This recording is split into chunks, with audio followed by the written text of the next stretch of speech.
نماز جنازہ کے لیے ضروری ہے کہ میت کا جسم امام کے سامنے ہونا چاہیے، ٹھیک ہے؟ تو امام اعظم ابو حنیفہ کے نزدیک غائبانہ نماز جنازہ جائز نہیں ہے، امام شافعی کے نزدیک جائز ہے۔ امام شافعی کیا دلیل دیتے ہیں؟ حضرت نجاشی حبشہ کے بادشاہ تھے، ان کا جب انتقال ہوا تو حضور علیہ الصلاۃ والسلام نے ان کی غائبانہ نماز جنازہ پڑھائی تھی۔ تو امام شافعی کہتے ہیں کہ دیکھو حضور علیہ الصلاۃ والسلام نے حضرت نجاشی کی غائبانہ نماز جنازہ پڑھائی ہے تو ہم بھی پڑھا سکتے ہیں، کوئی اس میں مسئلہ نہیں ہے۔ امام اعظم ابو حنیفہ یا حنفی اس کا جواب یہ دیتے ہیں کہ جو نجاشی والا واقعہ ہے یہ پوری اسلامی تاریخ میں ایک واقعہ ہمیں نظر آتا ہے، باقی حدیثیں غائبانہ نماز جنازہ سے خالی ہیں۔ حضور علیہ الصلاۃ والسلام کے دور مبارکہ میں اتنے صحابہ تھے جو دوسرے ملکوں میں شہید ہوئے تھے، حضور کو اطلاع بھی دی گئی، کسی ایک کا غائبانہ نماز جنازہ حضور نے نہیں پڑھا۔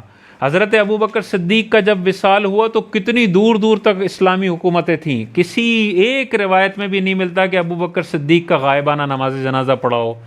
حضرت عمر فاروق رضی اللہ تعالیٰ عنہ کے دور میں تو اسلام کتنا پھیل چکا تھا، آدھی دنیا میں اسلامی حکومت تھی، ایک روایت نہیں ملتی کہ حضرت عمر کا غائبانہ نماز جنازہ ہوا، عثمان کا، علی کا، 1400 سال میں ہمیں نہیں ملتا، صرف حضرت نجاشی کی ایک روایت ملتی ہے۔ تو احناف یہ کہتے ہیں کہ اگر یہ جائز ہوتا تو ہمیں تو ڈھیروں ڈھیر حدیثیں ملتی کہ ابو بکر صدیق کا 16 ملکوں میں نماز جنازہ غائبانہ ہوا، عمر فاروق کا ہوا، عثمان غنی کا ہوا، علی کا ہوا، پوری حدیث کا ذخیرہ غائبانہ نماز جنازہ سے خالی ہے۔ اب حضرت نجاشی والی حدیث کا کیا جواب ہے؟ تو احادیث کی جب آپ شرح دیکھیں گے تو اس میں باقاعدہ یہ مینشن ہے کہ حضرت نجاشی کا جو جنازہ ہے وہ حضور کے سامنے پیش کر دیا گیا تھا معجزاتی طور پر۔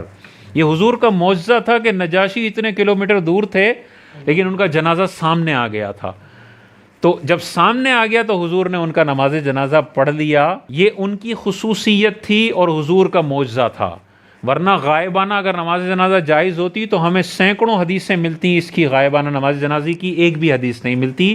امام اعظم کا موقف سب سے شاندار ہے کہ جو 1400 سال سے صحابہ نے نہیں کیا، جو بڑے بڑے ائمہ نے نہیں کیا، وہ ہمیں نہیں کرنا چاہیے۔ تو غائبانہ نماز جنازہ جائز نہیں ہے، اگر کوئی کہیں ہو رہی ہے تو حنفی کو اس میں شرکت کی بھی اجازت نہیں ہے۔